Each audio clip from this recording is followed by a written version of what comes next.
What up, Bulls Nation? We've got live CHGO Bulls post-game coming up right now. Bulls fall to the Grizzlies 125-124. Final play of the game. The Grizzlies turn the inbounds pass over. Bulls have a chance to win, but don't get the shot off in time. Matas has 29 and 10. Giddey a triple-double. We'll break it down next.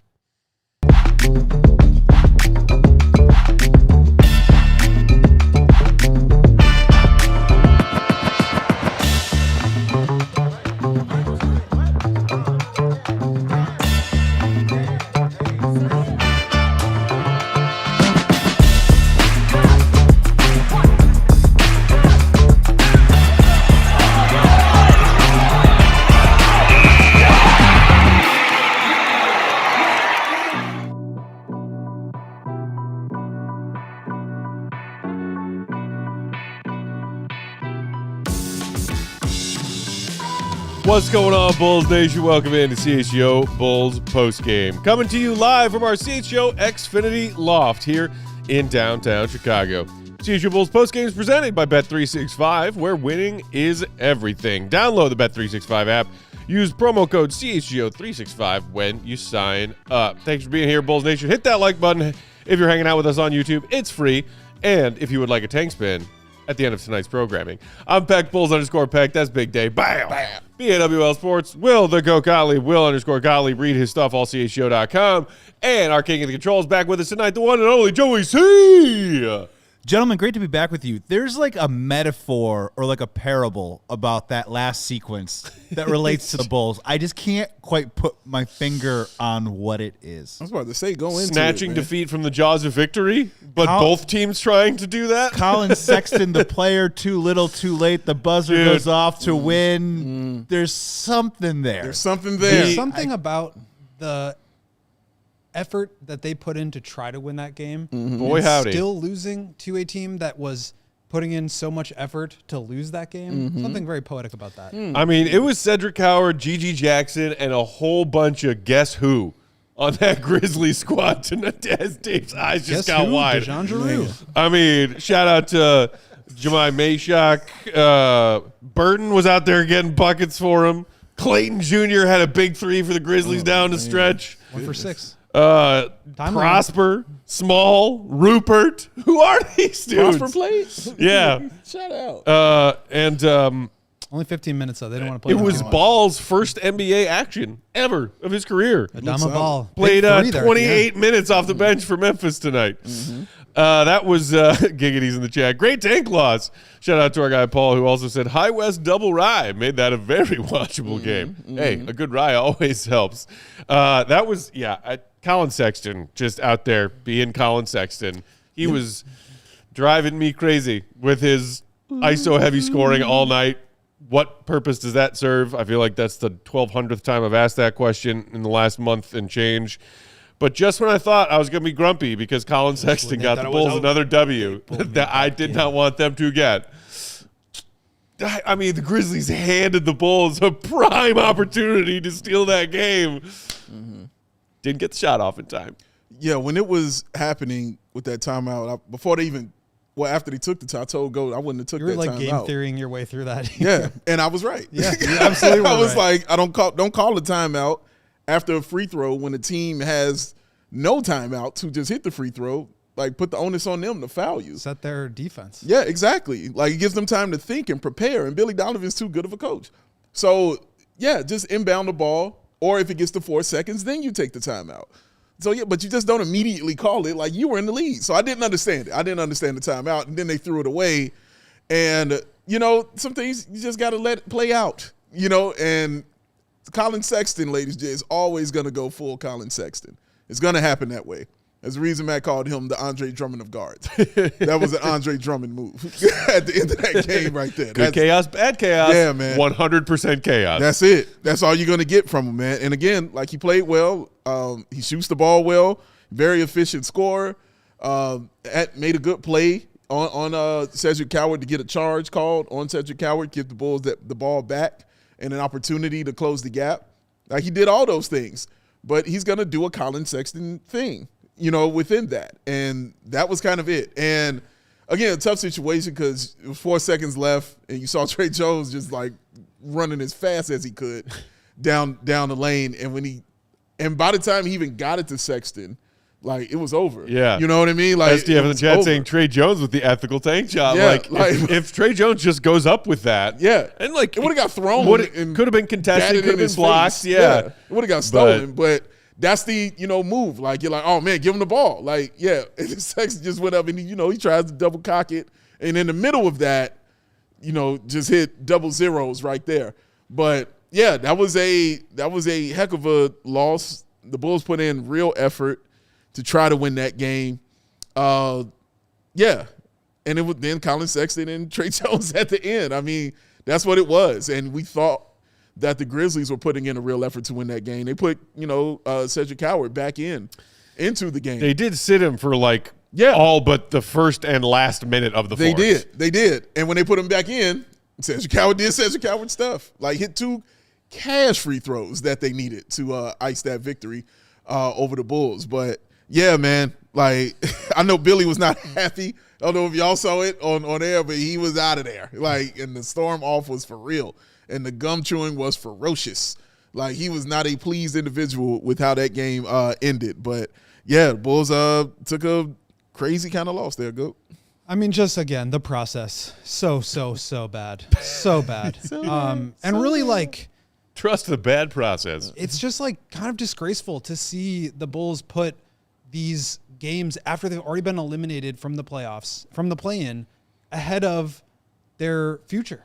It's like, who are they? What is the point of this? I mean, Collin Sexton is too good to be here. I've said this too many times, but he's not like out here playing within the system. He's like getting shots up. Yeah, he's just playing hero ball. And it's not like a bad thing. Like, he's a scorer, but he had 28 points tonight on 15 shots. That was the second most on the team. He had 13 free throw attempts. When you factor that in, it's like he's driving a huge majority. So it's not like they're getting all this like young player development when he's just like isolating and scoring. Yeah. Matas, obviously a great game, and you feel good about that. 28 usage for him. So like, it's not a bad thing to see him do well, obviously, but so much of the production was like Trey Jones, Isaac Okoro, and Collin Sexton. And it's just like not answering the questions that this team needs to answer for itself. And so to continue to put the results of this season in front of, and put aside like the tanking piece of it, which is obviously a big deal, but like Matas got taken down on that transition play, and he came up short. Like, that could have been an ACL or an MCL or something. That's true. And what purpose does it serve to have him out there competing in these games when the season is over? It's benefiting your team to lose games at this point, and now you're putting these guys at risk from injury.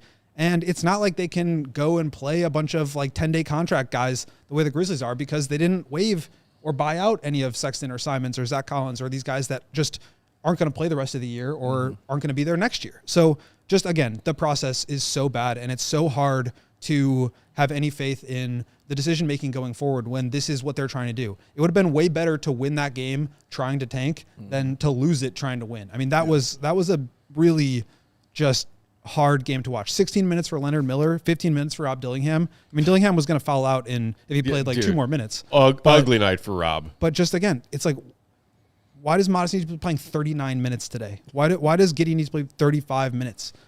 It's just so backwards. And I get it, but it's like, we're past the point of they're mathematically eliminated. Like, okay, so then what's the new excuse?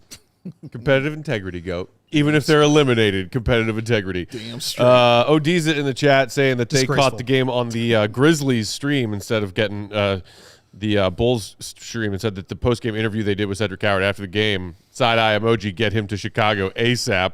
And Olive Cruz saying, watching that game and seeing what Cedric Howard was doing out there proves Big Dave would be better at drafting than AK. Facts. Here's something about Coward real quick. Yeah. He was the 11th pick in the draft. Yeah. Bulls had the 12th pick in the draft. Yeah. So had they lost one more game, and even if they didn't jump up, maybe that would have counted for something and gotten them a player that actually could contribute, as opposed to a guy who spent the whole year on the bench with an injury. It's just, like, these games do matter. It's not just whether they move up or down. It's like, what position are you in? How does that help influence things? So whether you're talking about Cedric Howard's 24 points on 10 of 19 or Matas's 29 points on 10 of 21, 2 solid games for 2 young players in this league. Correct. Does it matter? Or can you put stock into a game, an individual performance like that, when the game as a whole is such ugly basketball filled with a bunch of G League and Q League players. Oh, I absolutely could put stock in it. It just depends on who you put in the stock in. Okay, well, so like just for Matas, for example, tonight. Yes, like, then I'll put do you stock put in it. value on what you saw from Matas tonight? Yeah. Given the context of the game. Absolutely, I do. Now, Okay. if you were telling me about somebody 6-7 years in the league doing this, Collin Sexton, then no, I don't put any stock in that. But yes, Matas Buzelis for sure. Like any kind of positive I can see from him is a good thing. And like you said, the 29 and 10 that he had, but I also like the 3 assists. You don't love the 4 turnovers, but the 3 blocks, I thought he had 4. Shout out to the 3 blocks though, but he was a plus 14 out there on the floor. 6 of 7 at the free throw line, gets to the line 7 times. Yeah, all that stuff is things you can take to your next game. So maybe you learned something within this game about yourself and about certain things that were being called or certain things that were being run for you that you discovered.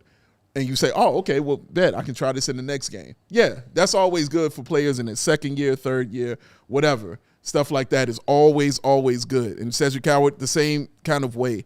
Like, just watching him play, my God, it was so smooth. Like, just watching him play basketball is such a smooth thing for my eyes and for your eyes out there, for all the people who like watching good basketball. But Matas didn't shoot well. I mean, 10 of 21 is not shooting well. 3 of 10 from the three-point line is not great either, but still ending up with 29. You know what I mean? Is what I like about it, because 6 of that came at the free throw line. Again, that's a huge difference. You know, it's almost getting 30 where you were going to for sure be in the 20s if you didn't get all those free throws, man. That's important stuff. The 10 rebounds for me is important stuff, because that's another thing I wanted to see, you know, go up on Matas. So I don't care, you know what I mean, who he's out there playing, if it's the Jamico Saints or whoever. I don't care. But I want to see him out there and get some development. Now, I'm with GOAT as far as him playing damn near 40 minutes. You know what I'm saying? Like that. That doesn't need to be the case. But him getting that time out there on the floor, yeah, that's important, man. And I can always take something from that. There's a lot of people asking in the chat about The lean in. Joey gave the lean Well, in. I just want to ask the question. Like, we talk about this in other sports all the time, and I'm really curious what your guys' answer is. Is there a version of bad habits that can be developed playing this kind of basketball towards the end of the year? And just with Matas specifically, I mean, kind of what I'm seeing is that, I mean, there's a lot of possessions where he doesn't even touch the basketball, dude. Yeah. I don't think And he so kind of because- roams and shoots threes. And are there bad habits that can I be don't think developed? so, because they're not playing the wrong brand of basketball. They're playing the same way that they played all year. They just have not as talented a pieces doing it. So Well, I I think think- that's the point, is that they're trying to not build bad habits. So that's why they're playing this way. they're playing the same way that they played all year, except for the huge wedge of, hi, I'm Collin Sexton. I'm about to get up 20 shots. That's not what most of the season had been about. No, that's true. And that part, like, if that takes away from Matas getting shots or Matas developing or playing within the system, like, I wouldn't say I'm worried about it as far as bad habits, but it's just like, that's why I even asked the question, like, what are we getting out of this? Yeah. If the basketball that we're seeing at team basketball-wise is that ugly, and you're doing it against a G League squad, like, What do you mean? I saw Lockie out here almost get a double-double. What do Oh, you mean? Crosby goody. Jr. out there, baby. oh, goody. Getting that. That's been the problem all season, Dave. We haven't seen enough Lockie No, minutes. PT Soren, like, come on, get into it, baby. Almost doing it. Shout out to our guy Guilty I see hanging out in the chat, who said if that wasn't the most Bulls ending ever, Collin Sexton out there looking like cream pigums on that last play. I was just rewatching it. Trey dumped off the ball to Sexton with like 0.9 seconds. Yeah, exactly. So that, I don't know what he was thinking there. You know what? Like I always say, he's a mistake-free player. He did not have a mistake-free game. He had kind I of a agree rough with one. that. He put up some numbers, but He sure did. put the 19, numbers 9, up. and 6, but 4 turnovers, probably like the most I can remember him having. Seriously. Like, you're not, that's not normal for him to No, have it's those not. 4. No, Matas, Trey, Giddey, and Dillingham combined for 18 turnovers. Those 4 players. 5-5, 4-4. Oh, my Lord. The Grizzlies only had 14 as a team. As a team? Yeah. But the free throw discrepancy, my goodness. Oh, Ooh. man. Scott Falsey. 43 attempts for the Bulls, 17 for the Grizzlies. 43 was the most they've had since 2019. And that's what, like, dude, I'm sorry. For the Bulls fans, bless their hearts, who are still watching games right now, given everything, and the fact that last night they got officially eliminated, for those who are still watching and maybe hoping for a play-in tournament, bless your confused heart. Who wants to sit there and watch Collin Sexton shoot 13 free throws? tonight or any night between now and the rest of the season. Like, what the hell is that? Yeah. What the hell does that, what purpose does that serve? I ask of you. On that note, let's knock out our first ad break. We'll come back. More thoughts on tonight's game. What's up, Kimberly? Hit those likes if you want that tank spin. We'll ask Joey on the other side of the ad break how many likes we need. We'll also get to checking it out from Old National Bank and more. The likes free, y'all. Talk to you in a second. Hey, Julia. CHGO Bulls is brought to you by Bet365. And right now is the perfect time to sign up with a new account because you can take advantage of their Bet $5, win $150 in bonus bets when you place that $5 bet. Win or lose that bet, doesn't matter. So pick anything. We got basketball. We got hockey. We got men's and women's tourney going on. Baseball has started. I know that makes Joey happy. Throwing down bets on the baseball diamond, whatever you want. Because once you place that $5 bet, win or lose, again, doesn't matter. You're getting $150 in bonus bets. It might not be a Chicago handshake, but as far as great deals go, it's probably the next best thing. Bet365, where winning is everything. Download that app. And again, don't forget to use promo code CHGO365 when you sign up today to take advantage of that bet $5, get $150 in bonus bets offer. Gambling problem? Call 1-800-GAMBLER. Please gamble responsibly. You might be young, but you want to be old. Mm-hmm. You might be old, but you want to be old. Mm-hmm. You know why? Because that means your money is going to that level. That's the kind of old that you want in your life, ladies and gentlemen, and that's the people at Old National Bank. They believe every play matters. From everyday checking to long-term planning and commercial banking, their team is here to build momentum and help you move the ball forward. Shout out Caleb Williams. It all starts with a plan tailored for you by professionals that you trust. For simple tasks to bigger financial moments, you can count on them to coordinate your needs with steady, knowledgeable guidance that brings clarity and confidence to each and every step of your financial journey. It's a partnership designed to help you feel supported, not just today, but well into that good old future. So whether you're celebrating that win or whether you're celebrating the loss, the point is you can celebrate better when you got Old National Bank in your corner. Old National Bank, member FDIC, where relationships and results matter. CHGO Bulls postgame rolls along Saturday night. Thanks for being here, Bulls Nation. Peck, Big Dave, Goat, Joey C on them controls. Shout out to the Pistons fan who's just hanging out in our chat talking about how much they love red velvet on the Pistons. Hey, shout out. Congratulations. I did see he got some tick in their game last night. But for the most part, I thought he wasn't really anywhere close to the top end of their bench rotation. Played 22 minutes tonight, 11 points. 22 minutes, 11 points. There you go, Red Velvet. Pistons beat the Timberwolves by 22. How about that? Detroit, #1 seed. Meanwhile, this super morning man's just like in the virtual chat party, just like having a drink, talking to himself in the corner. No one's paying attention. I mean, we love you. We love you for being here, man, but no one's paying attention to you, dude. Thanks for being here. Where's the Pistons podcast at tonight? Shout out to you. Shout Thanks out for being to here, you, man. Thanks for hanging out. Yeah. Well, what's Jaden Ivey doing? Oh, right. So back to tonight's action. Leonard Miller only played 16 minutes after getting back in the starting lineup is certainly an odd thing. Yeah. Weird because obviously you're without Jalen Smith, you're without Nick Richards, you're without Yabusele, you're without Right. Collins. So they start with them, and then in the second half they went with Lachlan because I think they were, I don't know what exactly Billy's response to that would be, but they were giving up some offensive rebounds. I think they probably just wanted a little bit more size. And Lachlan played pretty well, actually, I thought. Solid. He was solid in his 22 minutes with 8 points and 7 rebounds. But, yeah, I mean, again, it's like, and I'm not saying don't play Matas, but, like, 39 minutes is a lot. And same with 35 for Josh. Like, you can play those guys 30 minutes, I think, pretty comfortably. Yeah. And be okay with that. And then that opens up more room for Dillingham and for Leonard Miller, who I would love to see more of. I think they need to give him more run. And it's weird because we've seen him get a ton of minutes from time to time, and then we've seen him have these games where he's not really part of the rotation. It's just hard to get a read of like what he needs to do in order to secure that. But I wonder if it wasn't just like the rotations today and trying to find a 5 to get in that rotation with that lineup and wanting to play Matas and Okoro so many minutes. Yeah. Yeah, Lockie was solid. Like, that's the best way I can say. That's the best game I've seen him have. Yeah. He was solid. Like, I noticed him on the floor. Like, that's the compliment I can give here. Man, you're right about the rebounding. I think he had, 3 offensive rebounds out there for the Bulls. So that's very important. So understanding your role and understanding who you are is very important.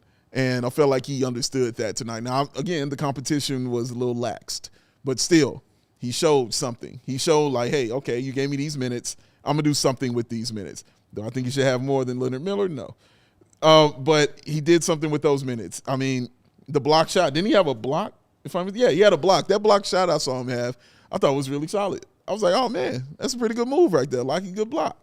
So, yeah, he did things tonight, and that's good. So I'll compliment him for that. You know, when you play good, we'll tell you play good. When you play bad, but he played solid. You know, he was solid. He was noticeable. He wasn't scared. He never really is when he's out there on the floor, but you could just tell that he's figuring stuff out sometimes. And tonight was one of those nights where he kind of figured a little bit out. I mean, he got an opportunity, and I think that was part of it. But, he just looked kind of under control. He got to the free throw line 8 times, which is good. He had a nice, and Joey called this out in the moment, he had a nice like touch pass to the corner in a short roll, which I like. Like the IQ, that stuff is kind of what he was as a prospect, and so you like to see that coming out in the actual game. But I think they're in a position now where you've got Jalen Smith out for the year. Collins is obviously not coming back. We'll see what happens with the Abusele and Richards, but like there could be a little bit of a runway for him here. Yeah, that's true. That's true. I see some people in chat asking like, why do we hate on Sexton so much? We're not hating on Sexton the player. Not at all. We're hating on the fact that he's here, in my opinion, I think you guys would agree, contributing to the development of some of the younger players on this team that we care about, because it's not like he's serving them up or that he's the beneficiary of them growing as playmakers in any way. Truly, like Sexton just puts his head down and looks at score. Yeah, almost every single time down the floor.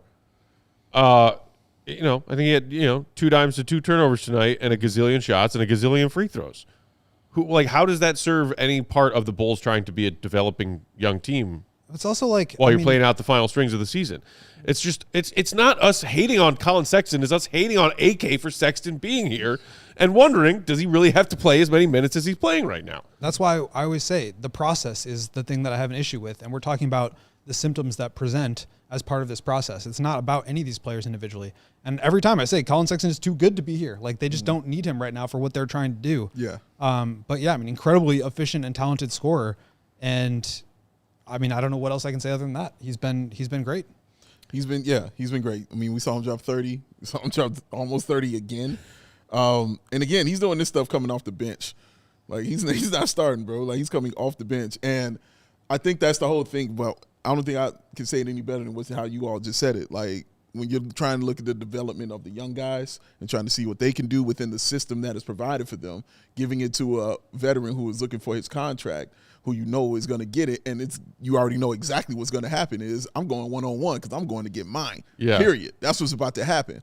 So seeing it in that kind of light is why, we look at it in that way. Like, okay, well, we know we can see it. We know he's good. You look at the numbers in his career and see this dude is a scorer and he's good. But it's like at this point in time right now, it's not what we were looking for. So, and I told you, I've already said he's going to be back. Like I truly believe that. If this regime is still here, he's going to be back. I feel like Collin Sexton will be back on this team. So let's see him from game 1 when the stuff matters and how that stuff plays out. But in the meantime, between time, there was another goal at hand. And that goal was, trying to get up into the draft a little bit higher. So when the reason you're winning these games is somebody that you don't really know, even though I believe that he will, but it's not, you don't truly know if he's going to be back or not, then it gets a little iffy, man.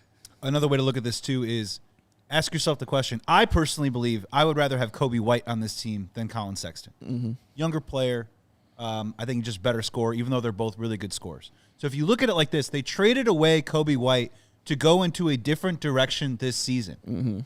Bringing in a player like Collin Sexton and not waiving him so he could go to some playoff team and score the way that he has been for the Bulls, I think is a disservice to the reason why you trade players like Kobe White in the first place. And that goes back to the word process with Will.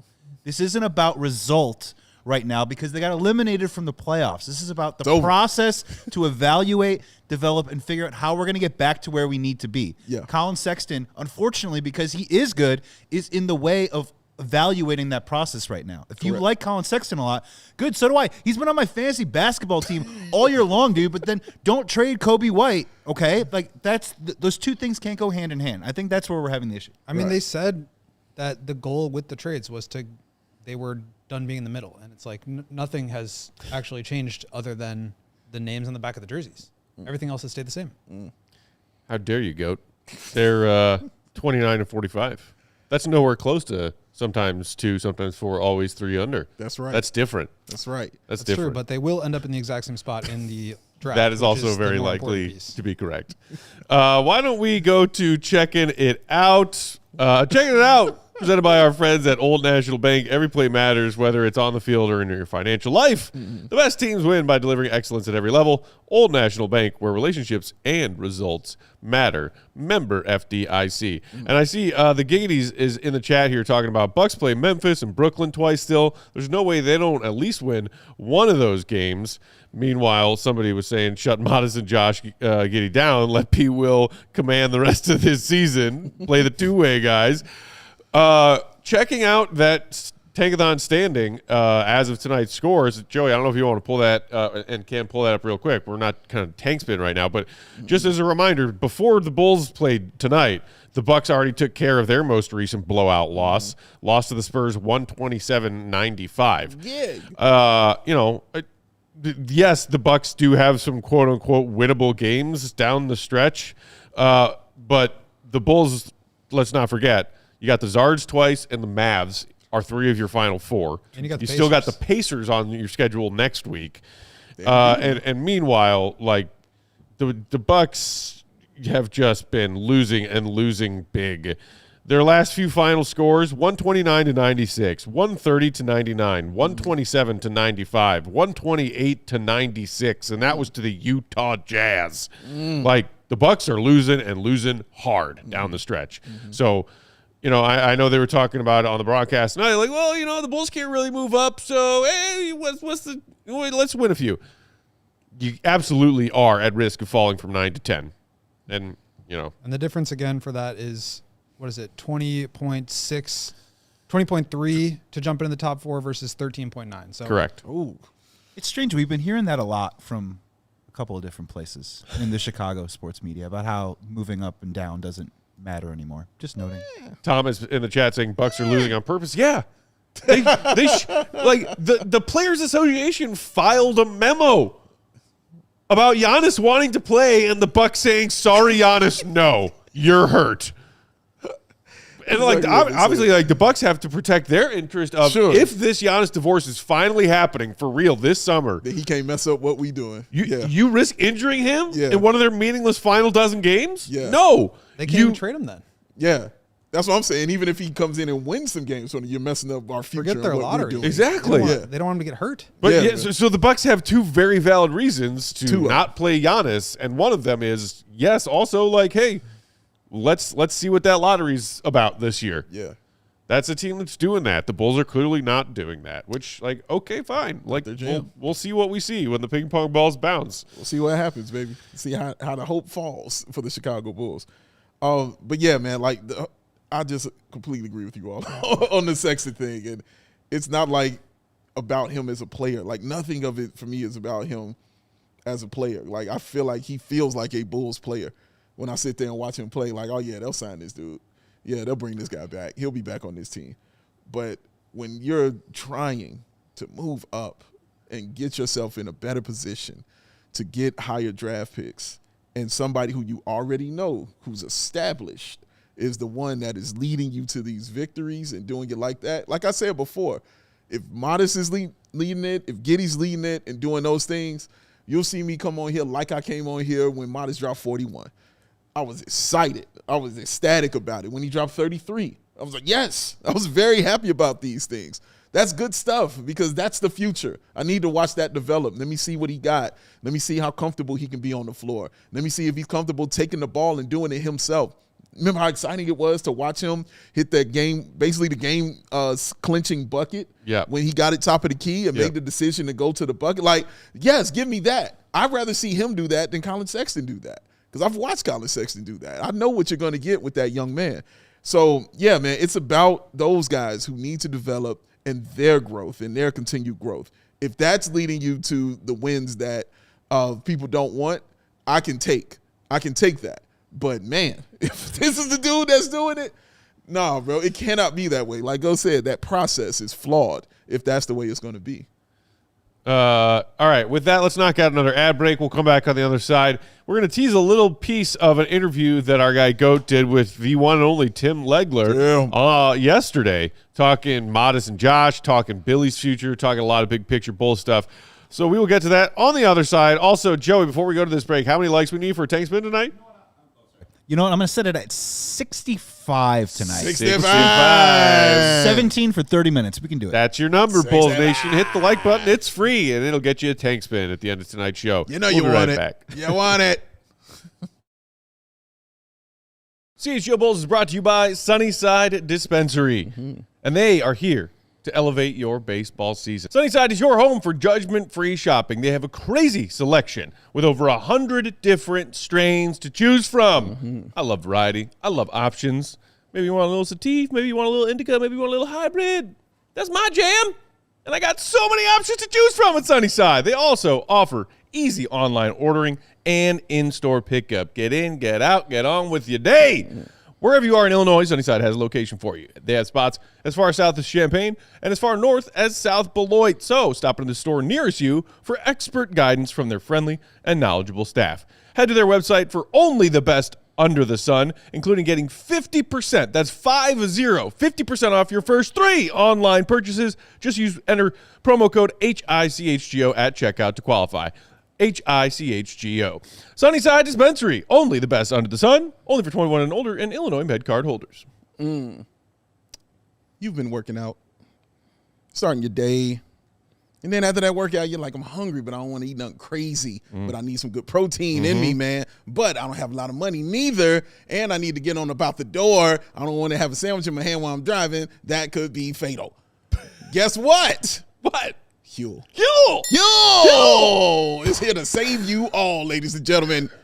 But Dave, what about Huel? They got protein in there. 35 grams of that protein they got. How about vitamins and minerals? 27 essential vitamins and minerals. And before you even ask, no artificial sweeteners, no colors, no flavors at all. None of that artificial stuff. Hold on. It's got to have gluten in it, right? See what I mean? Get that out of here. Ain't no gluten-free, under $5. It's a complete meal, ladies and gentlemen. Limited time offer. Get Huel today, and with this exclusive code, 15% off online. Use that code BULLS15, y'all. That's for new customers only. Thank you to Huel for partnering and supporting the show.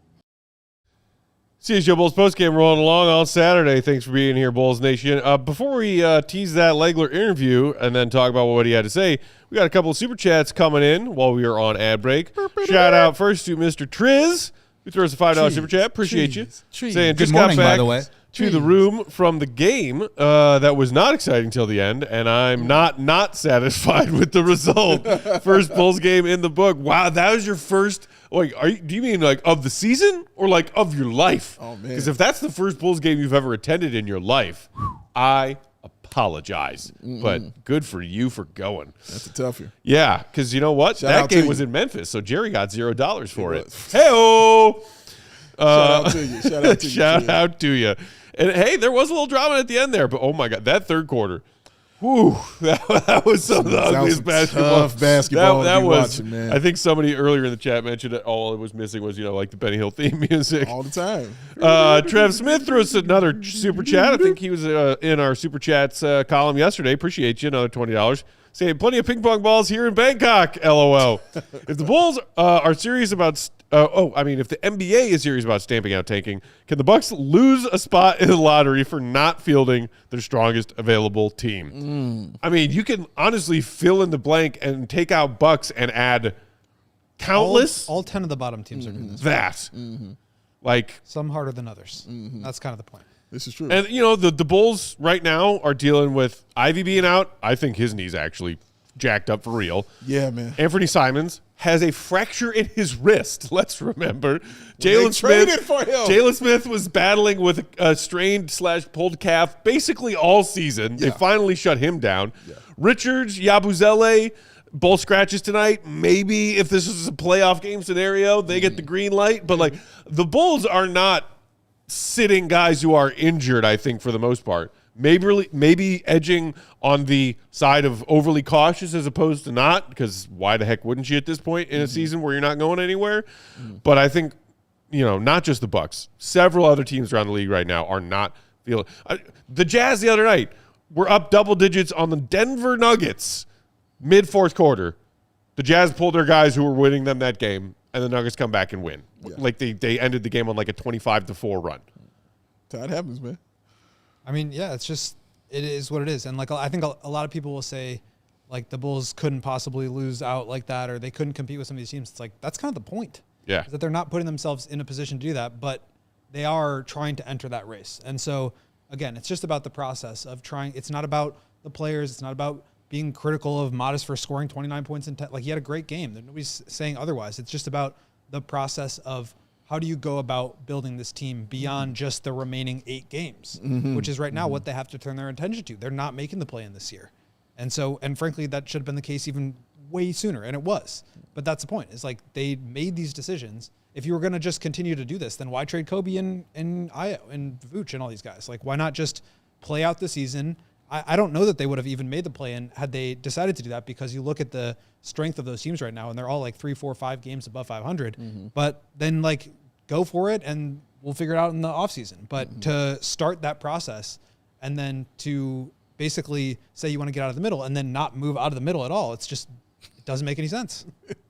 It does not. And honestly, if you look at how Memphis, you're talking about process, look at how Memphis was doing it tonight, like playing guys who had never played before in the NBA. Shout out to Ball, getting out there and playing, man. Like, first time out there, man. And how many minutes he played? 28 minutes of Ball.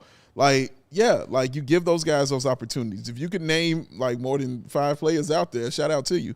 But man, like, you were looking at the young guys play. Like, when you're watching that kind of thing, at least for me, when I'm watching that, I'm like, okay, well, I don't know anybody. Let me get to know these guys then. Let me see what this guy can do. Let me see what they have. Oh, this young guy got some athleticism here. Oh, I like his IQ right here. Oh, that's a nice little mid-range shot. Oh, he's got some defense. That's how you're looking at it. It's how I looked at Lachie when he walked in the game. It's the same way. Let's see. He's getting this opportunity. Let me watch what he can do right here. That's what I want to do when I know the team and what they're doing as far as starting over, resetting, retooling, whatever you want to call it.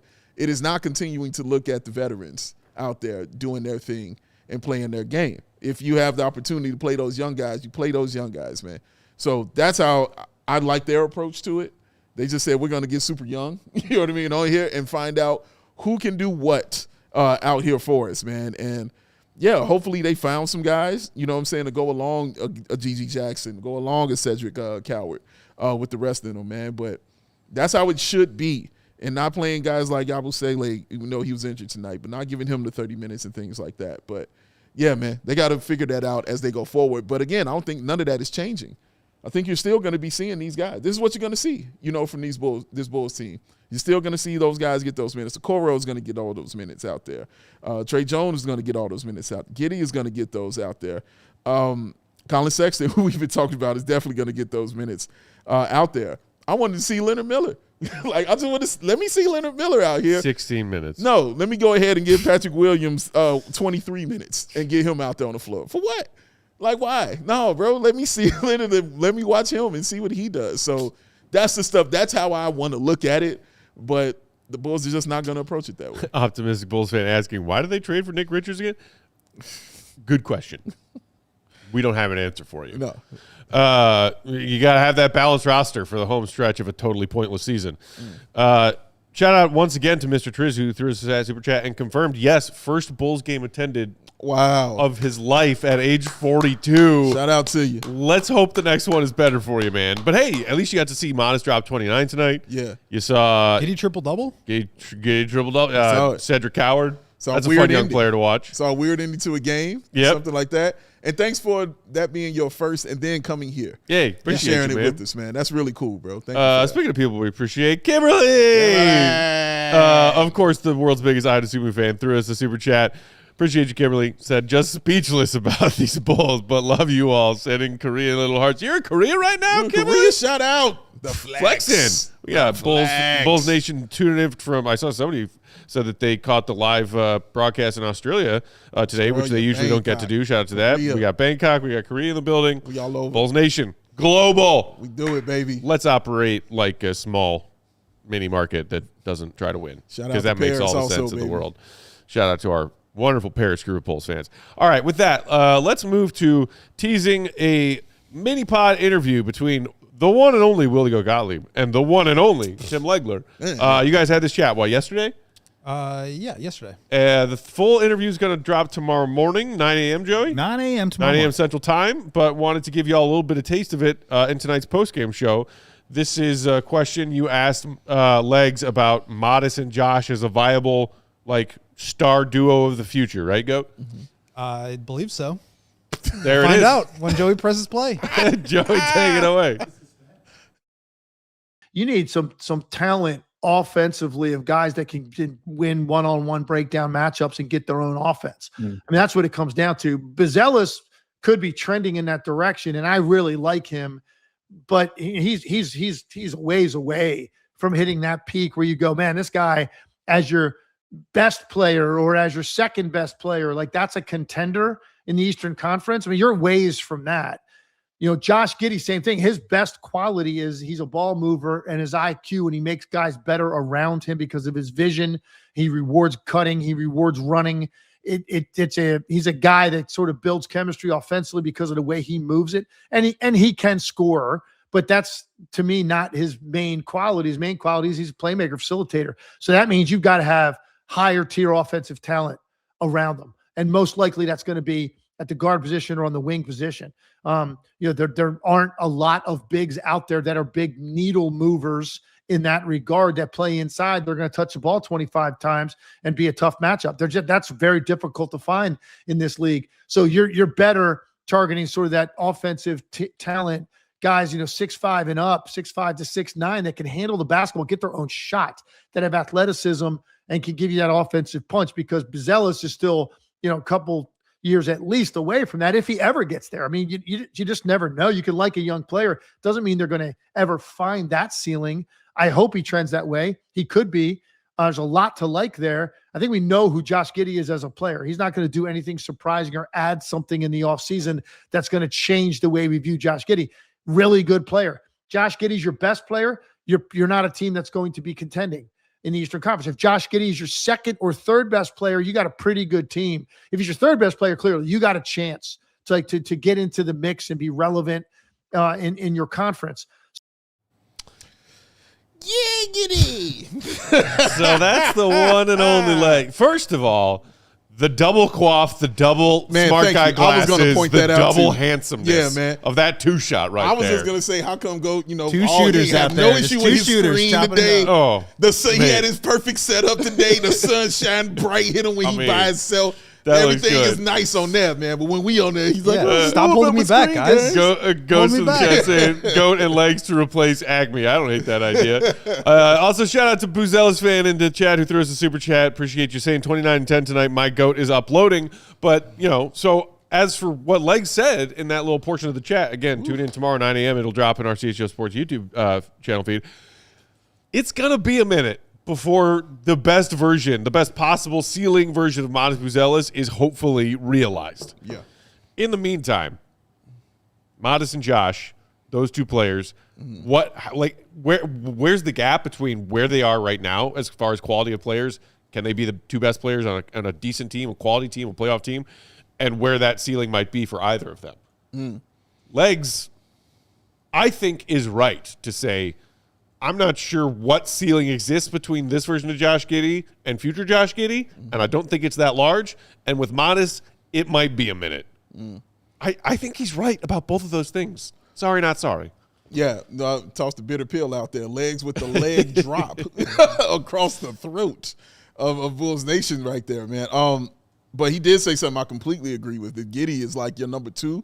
Like, you're really good. I used to say that about Zach all the time. I was like, dude, if Zach is your second best player, then, you got something. I was like, but if he's your third best player, oh, my God. Like, your team is ridiculous right now. And I feel that way about Giddey, just as far as what we've seen and, you know, how he's played. But, yeah, man, I don't think he said anything wrong. Like, he's just looking at what's happening right here in front of his face. I don't think he's saying there isn't room for growth, because he literally said that. He was like, they could still grow, you know, and get better and things like that. But as of right now, the ceiling of what he's seeing, he's like, he don't know yet. He's like, they still got a long way to go. Of course, there's still growth, but it still means growth, guys. It still means a long way. Like, growth isn't something that happens in the first year sometimes. Sometimes it can happen in the next 3 years. But it's still a time thing that has to happen. That's for him, and that's for Josh Giddey. If you're looking at those guys as being the number 1 and the number 2 option of a team that's going to challenge in the Eastern Conference, that's how he's shaping this. And I don't feel like that's the wrong thing to shape it like, is what he's saying right there, man. They are good players, and they are going to get better. We all know this for sure. But he's talking about challenging for the Eastern Conference crown, challenging and being an issue, making second round, third round playoff runs. You don't see that right now, man. And he's going to need some more proof, you know, to see that. I don't think that's a wrong way to look at it. Well, and I asked him, I kind of followed up on that, because I think the thing with Giddey that's really interesting, and obviously we talked about triple-double again tonight. Like, the numbers are really impressive. And I feel like a lot of the jump that he's had started at the end of last year, and it's carried over into this year. And you see that reflected in the numbers. But the Bulls just haven't been like a real enough team to actually determine whether that's going to last into or, you know, work in a playoff series. And there's only one way to do that, is to either build a team around them or find another player that can be like your quote unquote best player. And I think a lot of times we tend to think about best player as like the guy who has the ball, the guy who does the scoring, the guy who gets up the most shots. I don't necessarily think that that has to be the case. Like, I think there's a world where Matas becomes the best player on this team, even though he's not the team's leading scorer or the team's highest usage guy, because he's impacting the game on both offense and defense. He's really grown as a shot creator, but he can also play away from the ball. I think the challenge with Giddey, and this is what I asked Legs, is like, how do you build a team around him? Because I do think that there's this question of like, can he be really effective when he's playing away from the ball? Because I'm not sure if there is another level beyond the one that he's already taken since he got here and started to kind of dominate things at the end of last year. So maybe there is, maybe there isn't. We don't know. Like, time will have to tell. But I think the challenge is like, how do you build the right team around him? Because as we've talked about, just like imagining what those guys need, it's like Legs was saying they need a scorer next to those guys. But I think you need 2 really good defenders next to those guys. And you need a rim protecting big who can also space the floor. It's like, it becomes a challenge to think about how do you build a team around those guys. And not saying they can or can't do it. It's just they don't really have a lot of resources to be able to go out there and do that with. They're probably going to be drafting 10th this year. In all likelihood, the Blazers pick is not going to convey. It's like less than 20% chance on Basketball Reference playoff probabilities right now. Flex. So it's a challenge. And I think that puts a lot of pressure the same way it did on Zach, to your point, Dave, was like Zach was an incredibly talented player, but he was overburdened as a number 1 guy. And you saw what it looked like when everything was clicking with DeMar and Vooch and Lonzo and Caruso. Yes. And that looked great. But even when it was just DeMar and Vooch and Caruso without Lonzo, like, I don't know that he was a good enough number 2 to really carry them. I mean, they barely made the play-in. So I think you just need to have so much talent on your team. And I think we're kind of underappreciating or underestimating how hard it is to accumulate that kind of talent. And it's not just that it's talent that fits around these 2 guys that are talented players, but are just a little bit hard to build around, in my opinion. And also, I think, again, the key of what I heard him say was not that these guys can't be the best player on the team. Josh Giddey can be the best player on the team. Matas and Giddey can be the best player on your team. It's how far is your team going if they are the best players on the team? That is the question that he is proposing out there. What are you in the Eastern Conference if they are the ones, if they are the best players on the squad? And do you – sorry, just for the old school people out there, like an example I look at is a guy like Reggie Theus. Reggie Theus was legit. Reggie Theus was an all-star. Like, he was that kind of guy. But you already knew how far it was kind of going to go trying to build around Reggie Theus. You know what I mean? You know what it was. They had Orlando Woolridge there. Like, they had some players there for sure. That team was still struggling. This team was still not great at all, and you all know what happened the end after that. But that's what it is. Like, it's not that you can't be the best. Somebody has to be the best player on the team, right? On any team that you have. Somebody's got to be the best. You can be that. But are you the one that is leading them deep into the playoffs? Can they become that squad because of you and being the best player on the team, because of your leadership, because of what you're bringing to the team? Can you get to that level? That's the levels we're talking about getting to. Not about being the best on the squad. We've watched Zach be the best on the squad for years. You know what I mean? It didn't get you too much of nowhere. It got you somewhere when you started adding guys around it that was legit. And then it got you somewhere for sure. And that was a fun half a year. But, man, you have got to look at it in that light, in my opinion. Like, not about who can be the best on the team, who's the guy you're going to love, who's the guy you're going to celebrate, who's the guy whose jersey you're going to buy. It's about who's the one that's going to lead you consistently in these playoffs to continue going out there, man. Like, who's going up against Detroit? Who's going up against the Knicks? Who's going up against Boston? Like, we got to go up against those teams, man. That's when you got something. That's when you got yourself a stew. Now, if you got that guy, you feel like they can be that guy and become that guy, then we'll see what happens right here. But it's right to question it because he just hasn't seen it yet. And that's, like, to me, the direct correlation to if you believe that. And, look, I think it's even a bit lofty to suggest that Josh and Matas can be 2-3 or 3-2 on a championship contending team. Okay. Certainly that's not the case right now. Sure. Bulls fans are all hoping that it might be the case as they both hopefully fully realize their NBA best versions of themselves. And hoping that doesn't take 6 years, but maybe 3 or 4. It's going to be a minute. And if you don't believe Tim Legler when he says it's going to be a minute, then I don't know what else to tell you. Yeah. But the thing that correlates directly to, if you, even as somebody who believes in Josh and Matas being two foundational pieces, but also believe they definitely need another talented piece with them in that trio, and ideally that player that isn't on the roster right now is the best of those players that Matas and Josh can supplement in the best way possible, where are you getting that player? Where? Free agency? Trades? With this organization? Hilarious. The draft. The draft. Where do they keep the best players? Oh, at the top. At the top. The correlation between wanting to believe that Matas and Josh can be two foundational pieces, but not the best, neither of them the best player on a championship contending team, and not wanting the Bulls to get a top 4 pick in a couple of months, does not compute with the way that my NBA fan brain works.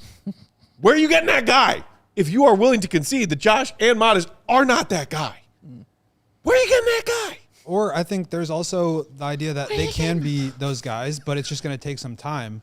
And I think that's a possibility. I don't know, but I think why not try to collect as much supplemental help along the way as possible? Because, yeah, these guys are young, but what you don't want is to end up in a situation like they were in during this last iteration, where it was like, okay, you have some interesting young players like Kobe and Zach, and at the time, Patrick and Wendell, and then you try to accelerate things, and it still wasn't enough, and then you spend all this time trying to make it work. It doesn't. They bleed value in the meantime, and then when you do need to inevitably move on from them, you can't really get anything back to start over with. And that's really the concern that I've been cautioning about this whole time, which is that they just – it seemed as though the way that they were playing – that restarting was going to be inevitable. And if you waited 2 or 3 years the way they did, you weren't going to get a ton back for them, and you're going to still have to start over anyway. But if you had done it proactively, then you could have gotten back a couple of extra picks, and now you could be on the upswing with like additional picks. And that's just not an option anymore. So it's like, it's in some ways not even necessarily about the players or about their upside. It's about how can you build a team around them. And I just think it's a really hard thing to do when you have one pick every year and it's like the 10th, 11th, or 12th pick. Shout out to Buzelis fan who threw us another super chat saying, oh yeah, we've got another 5 years before Lil Boozy is actually fire or has potential to be. Need shot creation off the dribble, especially mid-range, before it can be slightly realistic. Again, people on this program believe in Matas Buzelis and him turning into a truly quality player in this league. You should. The belief. The belief is there. It should be It's there. not a guarantee. It's far from a certainty. Nope. A lot of things have to go right. Sure. He's got to put in a ton of freaking work. And he's gonna. And with that, again, like, there are players who are 21 years old and at that age are stars in this league. Yeah. It's rare. True. Matas ain't that. It's very rare. It's very rare. I think we're Can he all be? excited about his upside, but again, it's like Yeah.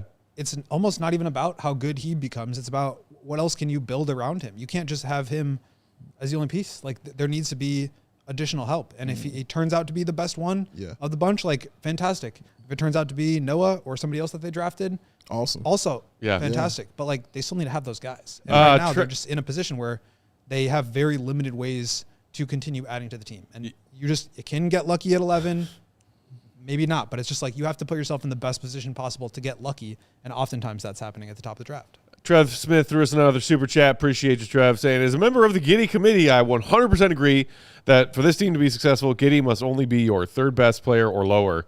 And, I hear that from people, including members of the Giddey committee, and my response to that is always to ask, as Giddey got more and more talented teammates around him in OKC, the version of Josh that we saw got worse and worse, and he played less and less because it does not compute with the best version of Josh being somebody who has a very high usage rate and has that ball in his hands an awful lot. Yeah, I told you, that's why I wanted to see when teams start keying on him and start having his name on the whiteboard. And I think you're seeing that, honestly, a lot this year. It's teams taking him that seriously, which is a great thing because that means they respect, what he did. Yeah. But, man, I've seen a bunch of games where I've just seen teams just lock it down. There was a play today. As soon as he got the ball inbounded and he tried to bring it up, they were on him full court, and he couldn't even dribble anymore. That was it. It was done. He had to pass it off. It was over. Do you think it's a coincidence that he had an atrocious game against OKC? Because I don't. I think that team knows exactly how and when to shut down what Josh does well. They're gonna try to, and man, they are sure. a elite defensive team. Yeah, that's what elite defensive teams do. They shut down a lot of what he does well. Yeah. Before we get out of here, Joey, have we qualified for a tank spin? We sure have, Mr. Matthew Peck. Let's and go! If we get to 80, we will qualify for 2 tank spins. But why don't we just get one of those babies out of the way right now? Let's go. Let's do that first one, baby. All right, Joey. See, the floor is yours. Bulls still cleanly in 9th tonight, right? Because they were briefly tied with the Bucks again, but then got their L after the Bucks got their L today. That's right. The one thing the Bulls are good at is taking care of business, Matt. That's Every right. day, baby. So here we go. We're going to Half a game reset clear of the right Bucks. now. This is what your hard work has wrought. Let's go. Let's go. All right. First spin. Here we go. We ended last night on a number 2 slot. We were happy about that. Did we really? Good for Took Sean. 4 tries, but we got there. Sean was very generous with the number of spins very last generous. night. All right. Well, Yes. rock and roll, baby. Here we go. Give me that. And they stay at 9. stay Kings right jumping up there. 3 spots to number 1 overall. And then the Indiana. Tank Commanders of Indy, Brooklyn, and Washington, 2, 3, 4. How unfortunate. The Commanders. And then Memphis ahead of the Bulls, who they just beat tonight. Interesting.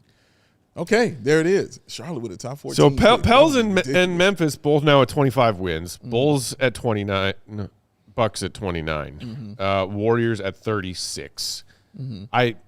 I think it's just going to be that the Bucks and Bulls are stuck there 9-10 Yeah, it's just- or 10-9. It's just going to come down to Bulls and Bucks and who wins more games down the stretch. And Bulls have some very winnable games down the stretch. Yeah, should we look at the schedules real quick? Oh, goody, Go let's. ahead, go. Okay, the Bucks have remaining on their schedule Clippers at home, L. Dallas at home, possible dub. At Houston, L. Celtics at home, L. Grizzlies at home. Grizzlies were good tonight. Yeah. Deja roll. At Nets, at Pistons, L. at Nets, at 76ers. They've got Man. what It's I a would winnable qualify as Dallas, Memphis, Brooklyn, 4 like hardcore tanking teams. And then like a handful of teams that are still competing. And we'll see, like the last game of the year is always up in there about like Right. our team's already locked in. Are Season they going to finale. be resting? Maybe Season our finale seed is games are locked. always- Yeah. And meanwhile, we know the Bulls have at least 5 very winnable games remaining on their Yeah, schedule. they have San Antonio on Monday, L. and then they come back home for Indiana, who they are 0-3 against this year. That's true. They Come have on, the sweet. Knicks on Friday in New York, then back at home on Sunday against Phoenix. 2 games in Washington against the There we Wizards go.